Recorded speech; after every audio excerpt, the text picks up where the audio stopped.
Bill Panoff here for Porthole Cruise Magazine. When cruising came to a halt, little did we know that it would be more than a year before we set foot on our favorite islands in the Caribbean. As the vaccine rollouts continue to ramp up, we're looking forward to getting back on the water and starting to plan our next vacation. Where are we going? Joining me today to talk about one of the most beautiful islands in the Caribbean and how they are continuing to build a safe environment for cruisers, travelers in this new world environment is the Minister of Tourism, Economic Affairs, Transportation, and Telecommunications, the Honorable Miss Ludmilla de Wever. Ludmilla, how are you? I'm good, and thank you for having me.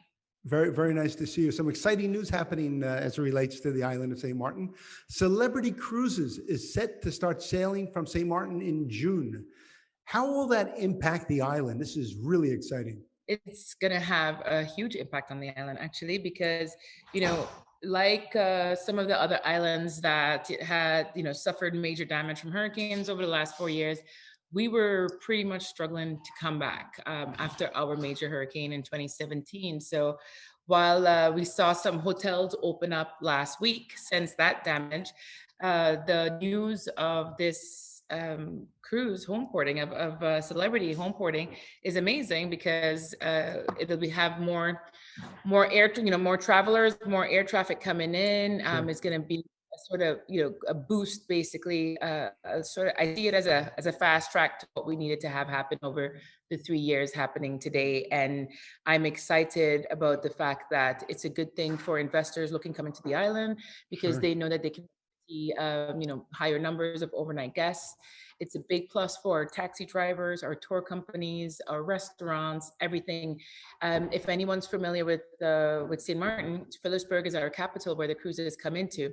And we have suffered drastically, majorly, with many shop closures because of this pandemic. And it's not a unheard of story for the rest of the Caribbean or other tourist destinations. But for us, it's a good sign, and it's hopeful, especially after the year.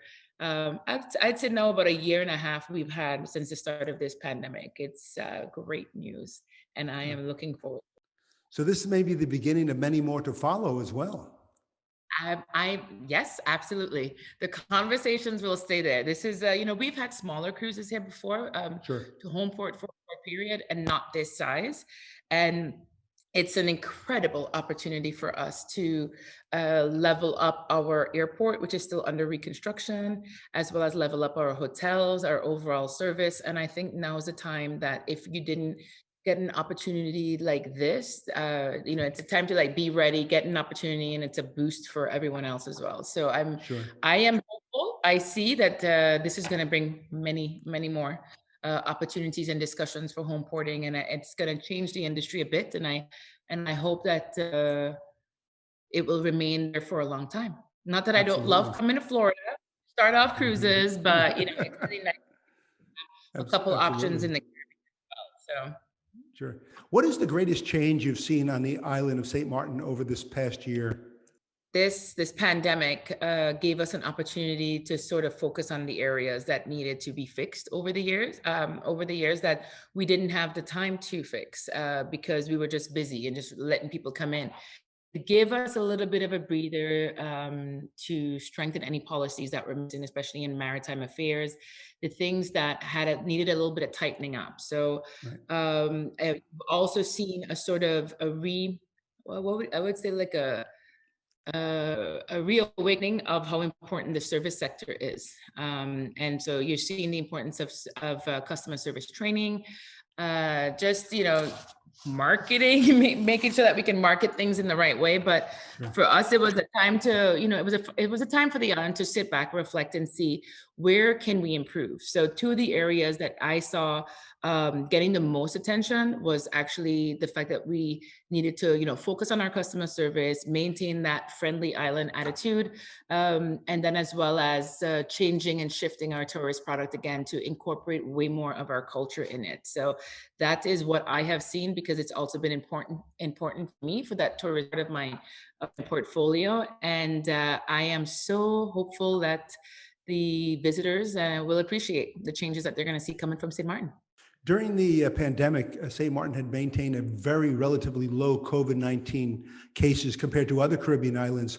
What protocols have you put in place to protect travelers and citizens from potential infection? And so we actually, just to make sure that one of the things that we were lucky with, and that happened with dialogue and being realistic of the fact that we are predominantly a tourist destination with an economy based over 80% on tourism. So Sure. when you realize that fact, then you know that we had to be open as fast as possible and with minimal barriers as possible to allow us to be as safe as possible. So for visitors coming in, we have always, since we opened, we have always maintained some sort of testing to arrive.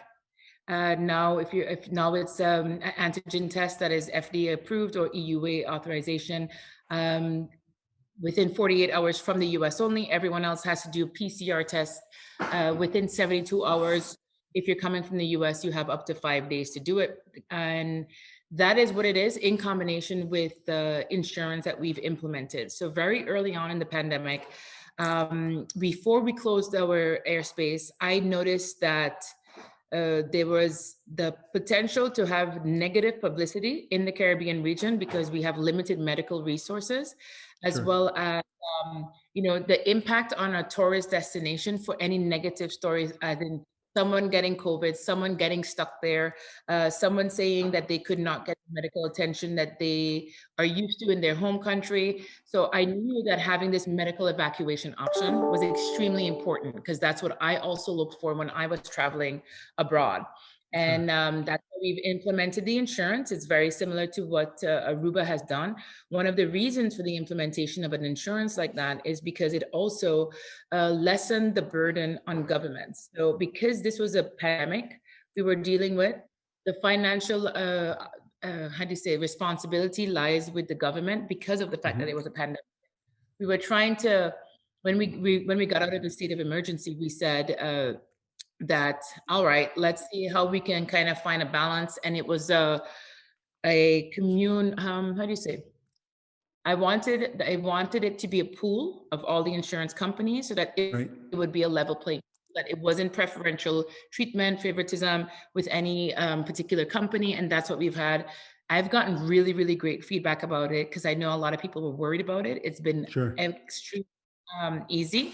In addition, this insurance is all linked with the online portal that we have for persons to enter all of their information, upload their testing, and then getting approval. Now, that Right. approval, just so people know, because it's been in, so we've had this authorization form. It's on St.Maarten entry, STMAARTEN entry.com. Uh-huh. And in there, there's where you fill in the stuff, upload your test, and it's a human being that's actually checking it, not an algorithm.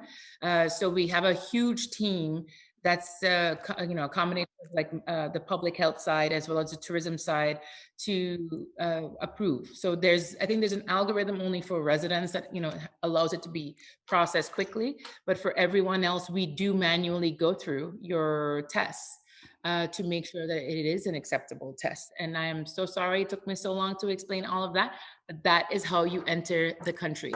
I do want to say though that because of the variants that you have going around the world, Sure. we do have a travel ban in effect. All of that is also on the platform online, where you can see what the country risk ratings are or what the banned countries are. It's predominantly South America and South Africa. UK has been lifted, so we welcome persons coming. There are testing centers strategically located all around the island, obviously, for people who need a negative PCR test Yeah, in order to return to their home country. that is correct. I think it was in January where CDC changed it for persons returning to the US and they accept PCR tests or antigen tests. They have the airport this week actually just set up a facility. It's a little bit more expensive than the other locations because of the convenience of having it Uh-huh. right there and forget, and you have to travel last minute and didn't prepare. And then we have a lot of our doctors, our general practitioners, are doing it.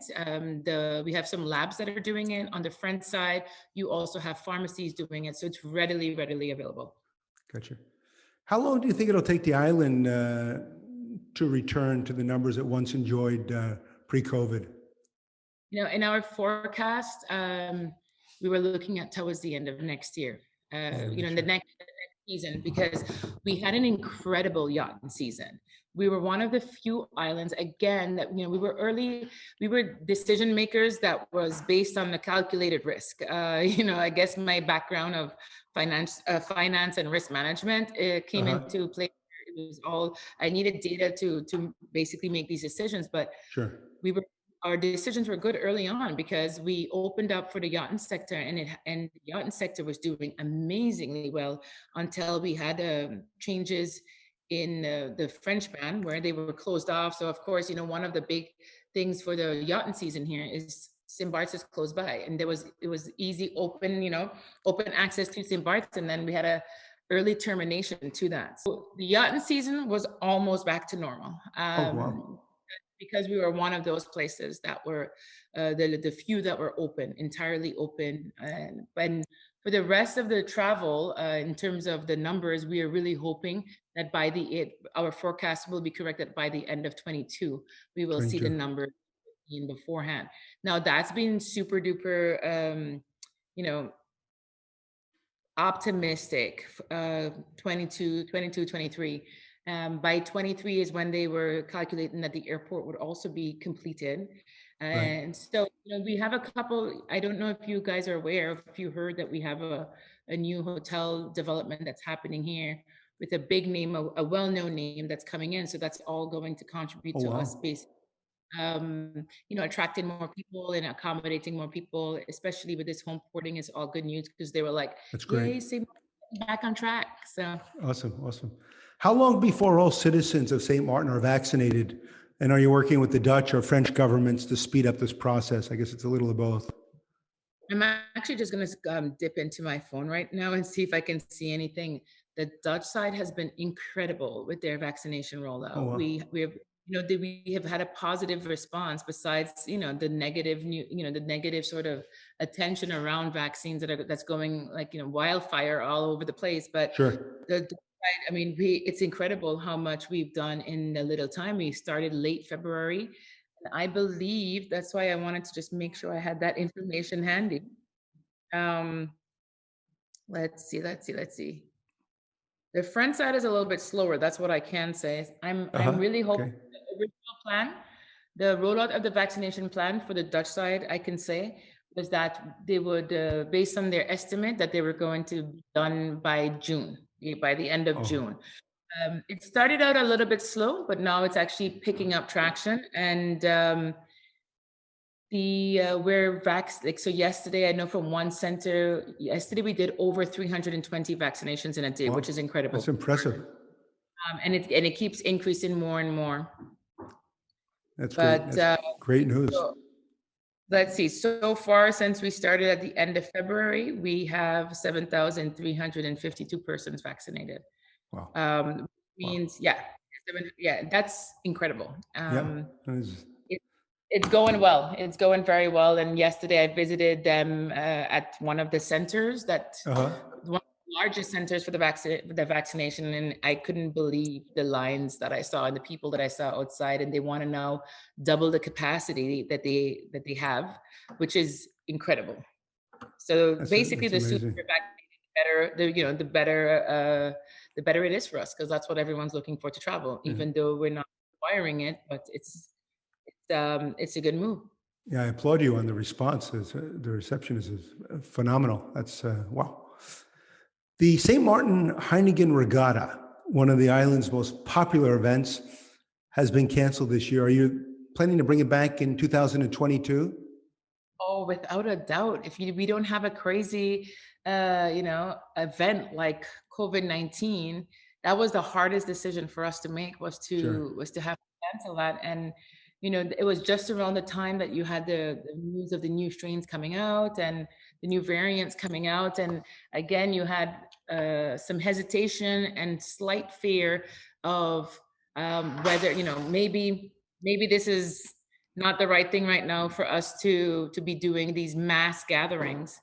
Right. And unfortunately, that affected not only Heineken Regatta, but also our carnival that everyone was looking forward to. So either one of those things, I can't foresee them being canceled unless Good. we have a pandemic like this going on. Got it. Final question. Something a first-time visitor to St. Martin has to experience. Like if you had a bucket list going to St. Martin for the first time, what would be at the top of the bucket list? I'm a boat person. I'm a captain. Right? Uh, Oh, wow. so Oh, so yeah, I do a lot of stuff. So I really would always, if people don't have any fear of the water, I would always say for them to do a round the island trip and then just stop off at one of the beaches and eat, because that's just really experience it in it at its best. And of course, what I can say that everyone loves doing when they come here is the typical watching the airplanes land at Maho. right. We went on one of the zip lines. We have three of them on the island. Oh, wow. Yeah, so it's though the other part I think would be food. The food here is incredible. That's the one thing we have an advantage on over the other islands. We've always been known for our restaurants on both the Uh-huh. French and the Dutch. So you come here and you have to be a gourmand, you know, like you have to try everything. It's Right, incredible. right, right. Everywhere, on the side of the road, in a fancy restaurant, in a hotel, it's incredible. Wow. Well, the Honorable Lumila de Weaver, Minister of Tourism, Economic Affairs, Transportation, and Telecommunication.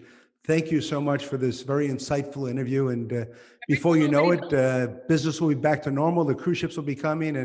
And by the way, Porthole Cruise Magazine is celebrating 25 years this week. 25 years. So that's why I have a glass here. So here's to Porthole, I and here's to the island of St. Martin.